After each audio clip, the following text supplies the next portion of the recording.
A few days ago, I made what I thought was the worst mistake of my life. I opened Roblox. Not because I wanted to. Not because my friends invited me. No, I opened Roblox because somebody sent me a message that simply read, "Bro, they added Steve." No explanation, no context, no image. Just those 3 words. They added Steve. Now, normally, if somebody tells you Steve from Minecraft exists somewhere, your reaction should be, yeah, obviously, he's Steve. That's like saying somebody found water in the ocean. But then the guy followed up with, not normal Steve, the Brainrot Steve. And immediately, I felt something terrible awaken inside my soul. Because if you've spent any amount of time on the internet during the last few years, you know exactly what happens when innocent characters get exposed to the radiation leaking from modern meme culture. They stop being characters and start becoming creatures. Their names mutate. Their faces become distorted. They start screaming random Italian words for no reason. They dance. They make strange noises. They develop lore that nobody asked for. They become Brainrot.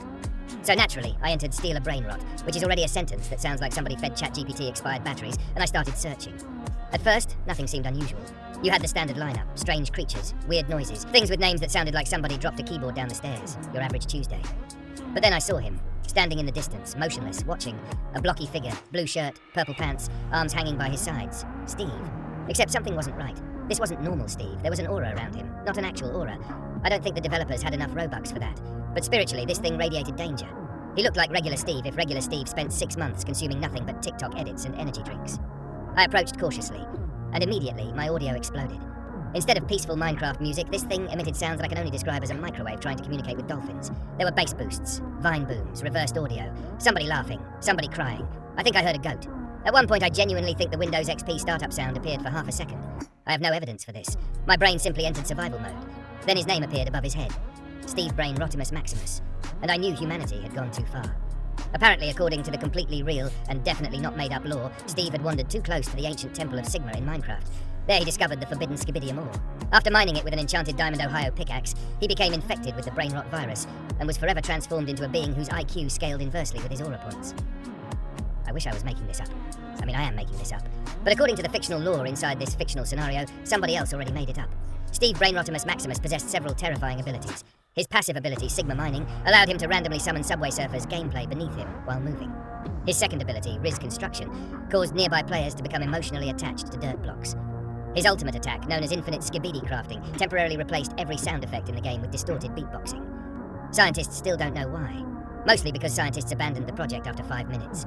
But what truly terrified me wasn't the powers, it wasn't the sounds, it wasn't even the lore. No. What terrified me was the economy. You see, this fake Steve had become one of the rarest brainrots in the entire game. People were trading 17 Tralaleros, 3 Bombardieros, a shiny Gigachad fish, and something called a Quantum Cappuccino Monkey just for the chance to own him. I watched 2 players enter negotiations that looked less like a trade and more like international diplomacy. They were discussing values, inflation, demand, rarity, future projections. One guy literally said, "Bro, Steve's stocks are going up after the next update." Stocks. Stocks. We're talking about a fake infected version of Minecraft Steve inside a Roblox game called Steal a Brainrot. Somewhere out there, people are studying economics, while these guys are performing technical analysis on Brainrot Steve futures. Wall Street wishes they had this level of dedication.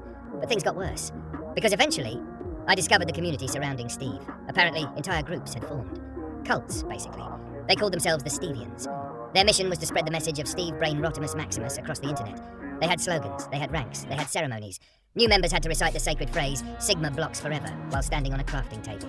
I'm not kidding. Again, I'm kidding, because none of this exists. But if it did exist, I wouldn't even be surprised anymore. That's the terrifying part. We have reached a point where somebody could genuinely tell me they belong to a Steve-worshipping society, and I'd just shrug and say, yeah, sounds about right. But then I stumbled across something even stranger. The conspiracy theories. According to certain players, Steve wasn't added officially. No. They believed he appeared on his own. They claimed nobody remembered seeing him in the patch notes. Nobody remembered developers mentioning him. One day he simply existed, like some kind of digital cryptid. They claimed he would occasionally disappear from servers before reappearing behind players. Some people said he whispered. Others claimed their frame rates dropped whenever he stared directly at them. One guy said he lost custody of his pet turtle after encountering Steve. Nobody knew what that meant. Nobody asked for clarification. We simply accepted the statement and moved on. Then came the YouTubers. Naturally, because if a fictional Brainrot Steve existed, YouTubers would treat him like archaeologists discovering Atlantis. I found the secret Steve Brainrot at 3 a.m. They don't want you to know about this Steve. Roblox moderators banned me for finding Steve. Every thumbnail featured glowing red circles, arrows, shocked faces, and approximately 8,000% saturation. One creator claimed Steve appeared in his dreams. Another said Steve hacked his refrigerator. One guy uploaded a 40-minute documentary analyzing Steve's breathing patterns. breathing patterns. The creature barely moved. But apparently, there was lore hidden in the intervals between his idle animations. Modern internet detectives could probably solve ancient mysteries if you replaced hieroglyphics with skibbity memes. Then there were the role players. Dear God, the role players. Entire servers dedicated to Steve. Weddings, funerals, political debates, family reunions. I entered one server where Steve had apparently become president. His vice president was a walking croissant with laser eyes. The Secretary of Defense was a giant duck. Congress had collapsed after disagreements regarding banana taxation. This wasn't role-playing anymore. This was civilization. Somewhere out there, historians spend decades documenting empires, and meanwhile Roblox players are building functioning governments around mutated blockmen. At one point, I witnessed a courtroom drama involving Steve. He had been accused of stealing somebody's Sigma aura. The trial lasted 40 minutes. Witnesses testified. Evidence was presented. A guy dressed as a refrigerator served as the judge. Steve himself remained silent throughout the proceedings, which honestly made him the smartest person in the room. Eventually, he was declared innocent after the defense argued that real Sigmas don't steal aura, they generate aura. The entire courtroom applauded. Democracy had prevailed. But none of this prepared me for the merchandise, because somehow, according to this fictional scenario, Steve Brainrotimus Maximus became a global phenomenon. Shirts, plushies, energy drinks, breakfast cereal. There was even a movie adaptation announced. Steve Brainrotimus Maximus, Rise of the Sigma Blocks. Chris Pratt somehow voiced everybody.